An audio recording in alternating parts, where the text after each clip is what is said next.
Listen to me closely, folks, because what I'm about to tell you, you aren't going to hear this on the nightly news. Not like this.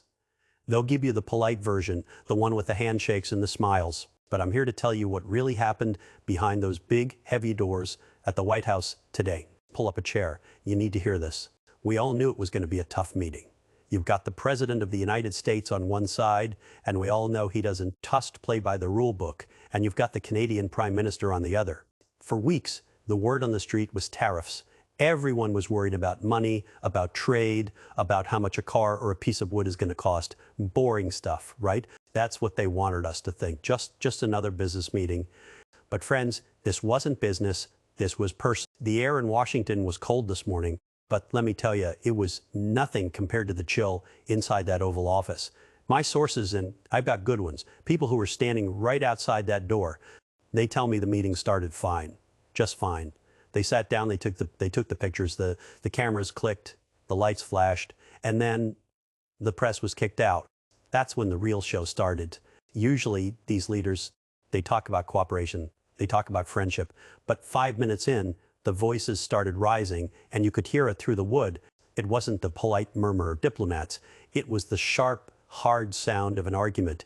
You see, the president, he didn't just want to talk about taxes on steel or aluminum. He had something else on his mind, something much, much bigger.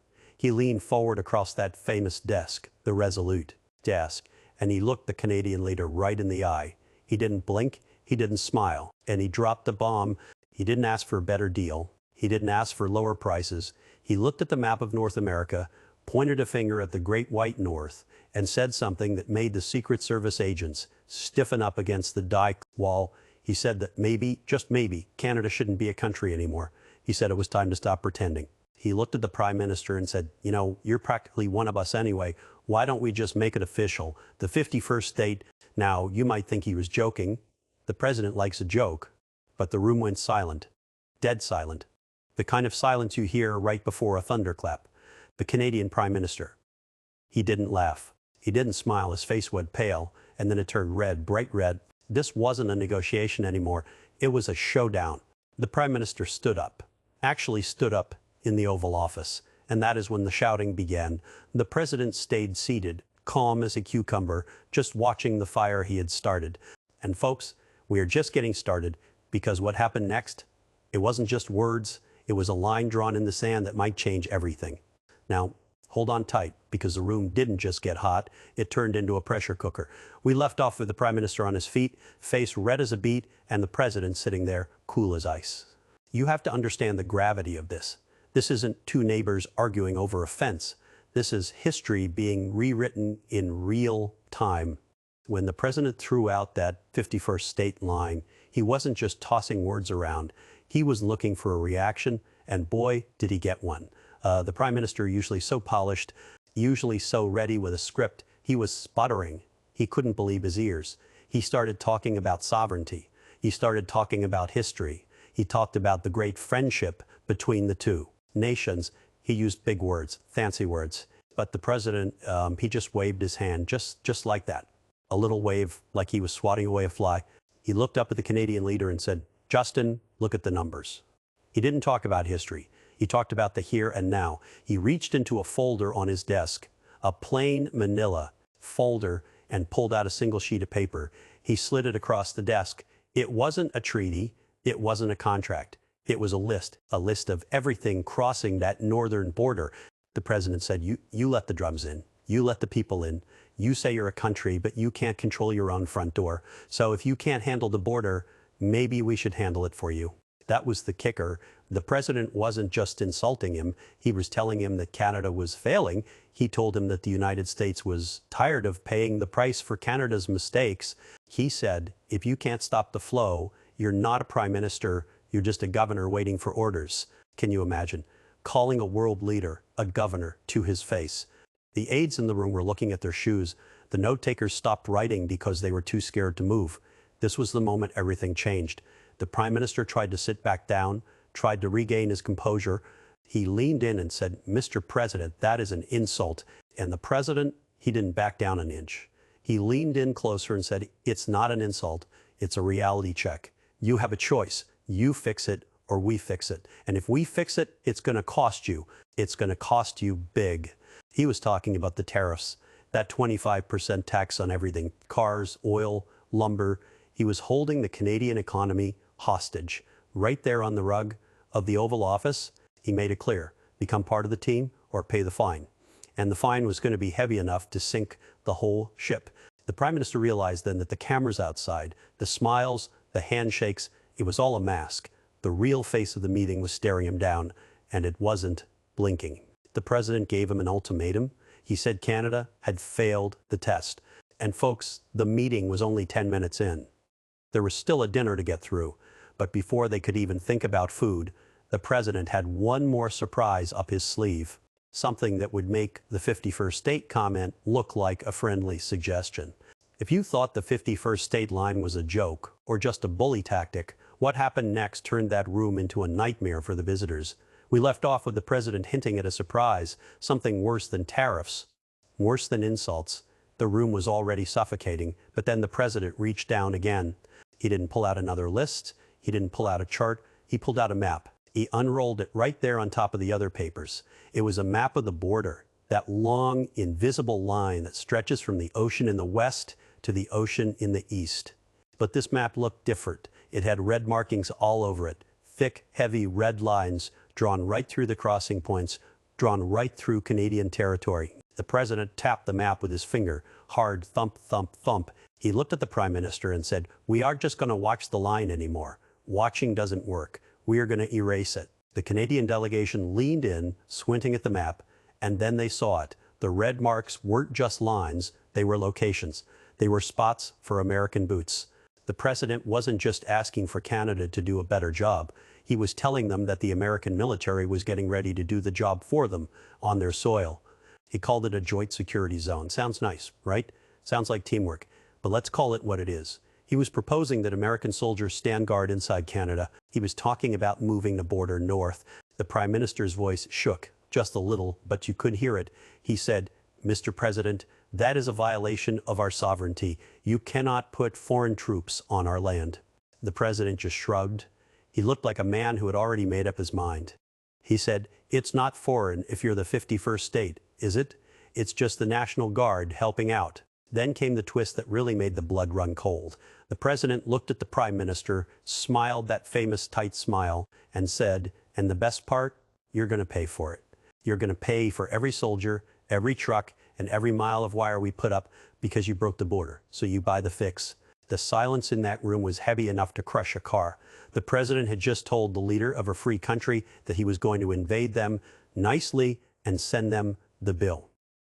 The Canadian team looked at each other. They realized this wasn't a meeting.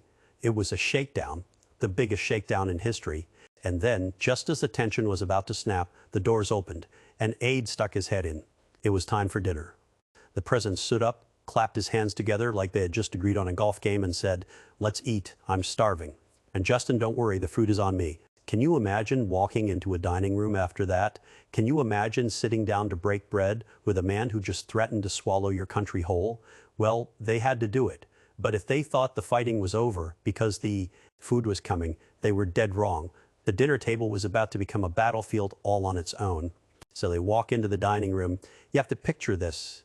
It's not a cafeteria, it's the White House. Crystal chandeliers, gold plates, servers in white gloves moving like ghosts. It's supposed to be the place where deals get smoothed over with good wine and soft talk. But tonight, the air in that room was so thick you could cut it with a knife. And they sit down. The President is at the head of the table, the king in his castle. The Prime Minister sits to his right, looking like he just swallowed a lemon. He's stiff, he's nervous, and who can blame him? He just got told his country might get foreclosed on. The food comes out. Beautiful food. But look around the table.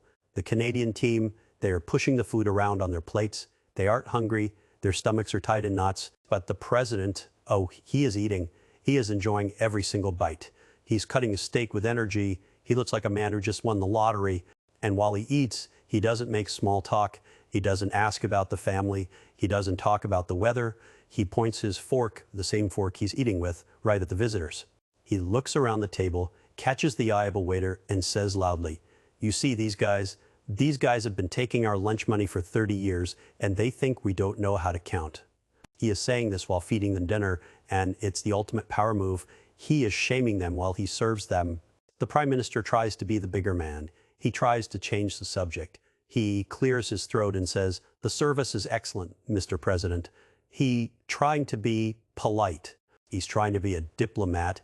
The president stops chewing. He puts the fork down. Clink. He looks right at the Canadian leader and says, "It's American service.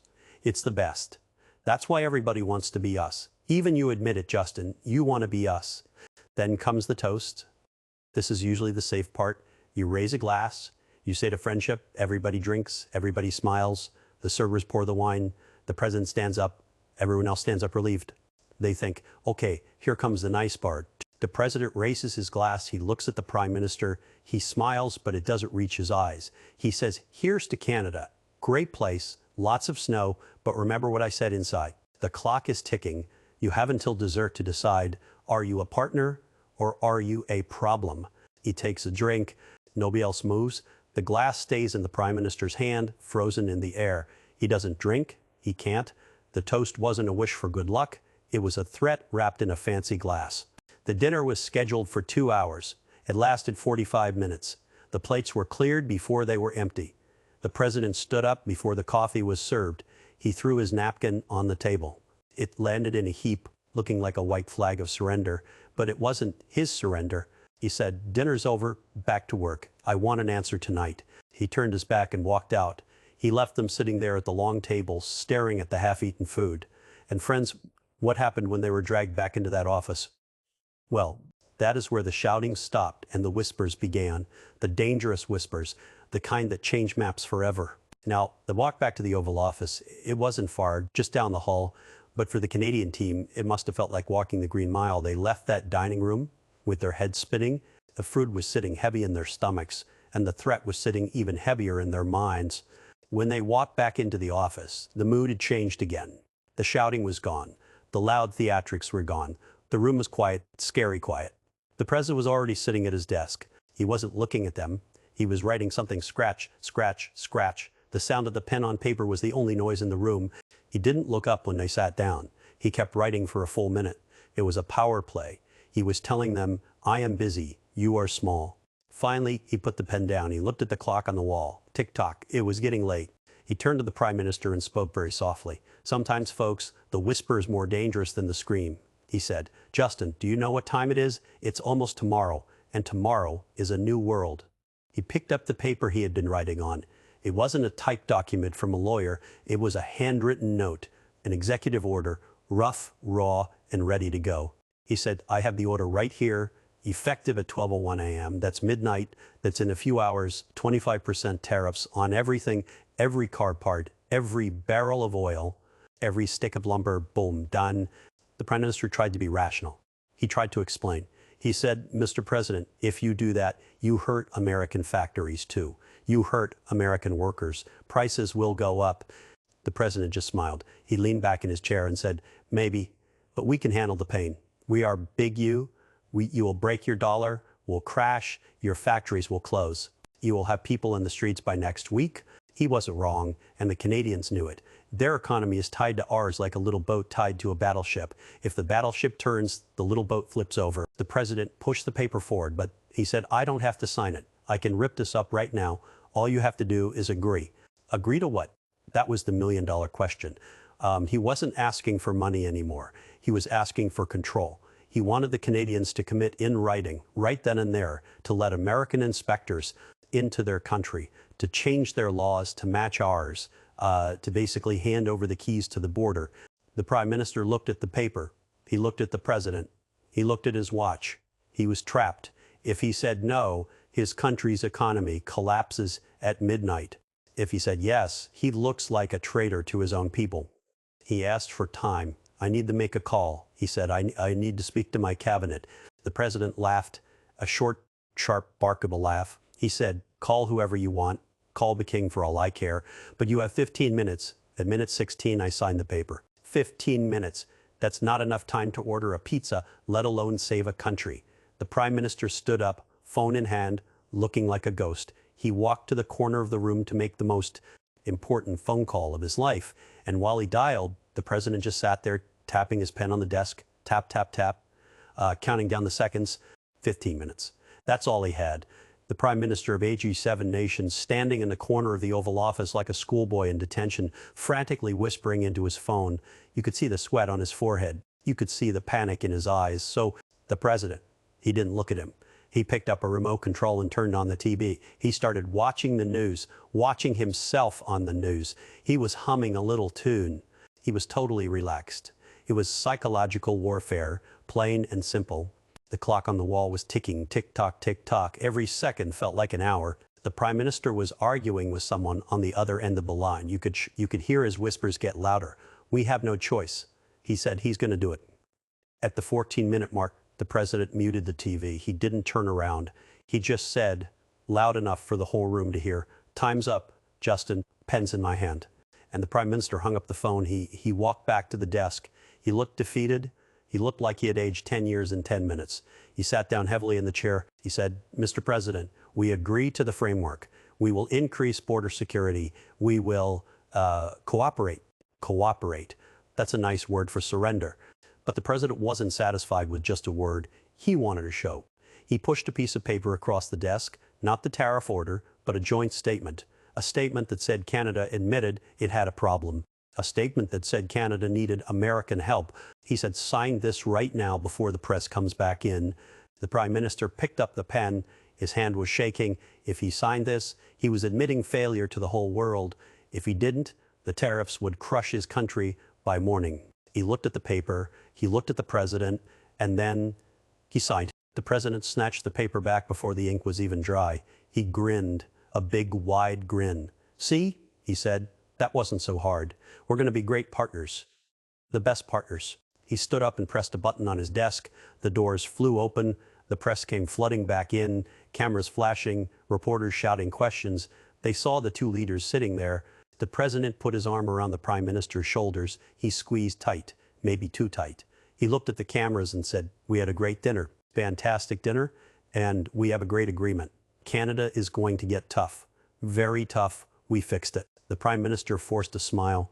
It was the saddest smile you've ever seen. He nodded. He had to. He had just bought his country some time, but he had sold its pride to do it.